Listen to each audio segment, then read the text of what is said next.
भूतों के प्रकार। पहला, पुरुषों का भूत। हिंदू धर्म में गति और कर्म अनुसार मरने वाले लोगों का विभाजन किया है। भूत, प्रेत, पिशाच, कुष्ठ, मांडा, ब्रह्म, राक्षस, वेताल और क्षेत्रपाल उक्त सभी के रूप भाग भी लेते हैं। आयुर्वेद के अनुसार 18 प्रकार के प्रेत होते हैं। भूत सबसे शुरुआती पद है। यह कहे कि जब कोई आम आदमी मरता है तो सर्वप्रथम भूत ही बनता है। नंबर 2, स्त्री का भूत। यदि इस तरह जब कोई स्त्री मरती है तो उसे अलग नामों से भी जाना जाता है। माना गया है कि प्रस्तुतः स्त्री या नवयुवती मरती है तो चुड़ैल बन जाती है, और जब कोई कुंवारी कन्या मरती है तो उसे देवी कहते हैं। जो स्त्री बुरे कर्म वाली उसे डायन या डाकनी करते हैं। इन सभी की उत्पत्ति अपने पापों, व्यभिचार, अकाल मृत्यु या श्राद्ध न होने से होती है। भूत अपनी शक्ति से क्या क्या कर सकता है। भूतों की शक्ति, भूत प्रेतों की गति व शक्ति अपार होती है। उनकी विभिन्न जातियां होती हैं और उन्हें भूत, प्रेत, राक्षस, पिशाच, यम, शाकनी, डाकनी, चुड़ैल, गंधर्व आदि कहा जाता है।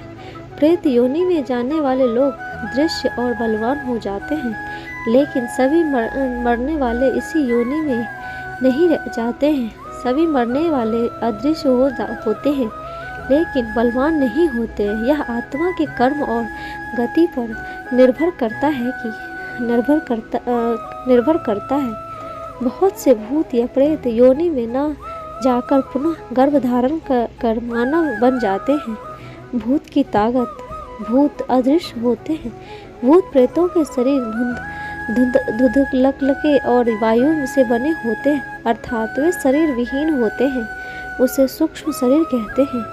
आयुर्वेद अनुसार यह 17 तत्वों से बने होता है। कुछ भूत अपने इस शरीर की ताकत को समझकर उसका इस्तेमाल करना जानते हैं तो कुछ नहीं। कुछ भूतों में स्पर्श करने की ताकत होती है तो कुछ भी नहीं। जो भूत स्पर्श करने की ताकत रखता है वह बड़े से बड़े पेड़ों को भी उखाड़ कर फेंक सकता है। ऐसे भूत यदि बुरे हैं तो खतरनाक होते हैं। यह किसी भी देहधारी व्यक्ति को अपने होने का एहसास करा देता है। इसी तरह के भूतों को मानसिक शक्ति इतनी बलशाली होती है कि वह किसी भी व्यक्ति का दिमाग पलटकर उससे अच्छा या बुरा कार्य करा सकते हैं। यह भी कि यह किसी भी व्यक्ति के शरीर का इस्तेमाल करना भी जानते हैं। ठोसपन न होने के कारण ही भूत को यदि गोली, तलवार, लाठी आदि मारी जाए तो उस पर उसका कोई प्रभाव नहीं होता। भूत में सुख दुख अनुभव करने की क्षमता अवश्य होती है, क्योंकि उनके बाह्यकरण में वायु तथा आकाश और अंतःकरण में मन, बुद्धि और चित्त संज्ञा शून्य होती है। इसीलिए यह केवल सुख दुख का ही अनुभव कर सकते हैं।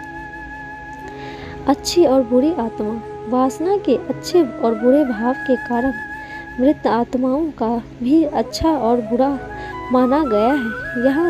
जहाँ अच्छी मृत आत्माओं का वास होता है वहीं प्रेतलोक तथा बुरी आत्माओं का वास होता है।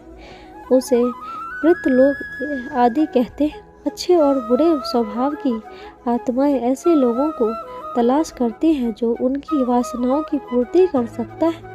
बुरी आत्माएं उन लोगों को तलाश करती हैं जो कुकर्मी, अधर्मी, वासनामय जीवन जीने वाले लोग हैं। फिर वह आत्माएं उन लोगों को गुण, कर्म, स्वभाव के अनुसार अपनी इच्छाओं की पूर्ति करती है।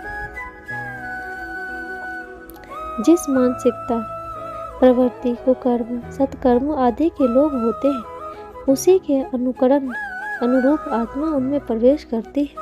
अधिकांशतः लोगों को इसका पता नहीं चल पाता है। अच्छी आत्माएं अच्छे कर्म करने वालों के माध्यम से तृप्त होकर उसे भी तृप्त करती है, और बुरी आत्माएं बुरे कर्म करने वालों के माध्यम से तृप्त होकर उसे बुराई के लिए और प्रेरित करती है।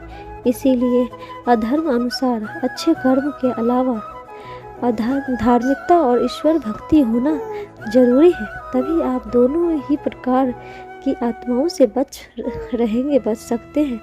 यम नाम की वायु वेद अनुसार मृत्यु काल में यम नामक वायु में कुछ काल तक आत्मा स्थिर रहने के बाद पुनः गर्भ धारण करती है। यह आत्मा गर्भ में प्रवेश करती है तब वह गहरी सुषुप्ति अवस्था में होती है। जन्म से पूर्व भी वह इसी अवस्था में ही रहती है।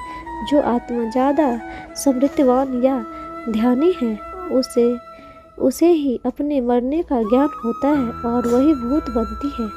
जन्म मरण का चक्र जिस तरह सुपुति में स्वर्ग और स्वप्न से आत्मा जागृत हो जाती है, उसी तरह मृत्यु काल में वह जागृत से सुपर्ण और सपर्ण से सुपुति में चली जाती है। फिर सुपुति में गहने सुपुति में यह चक्र चलता रहता है।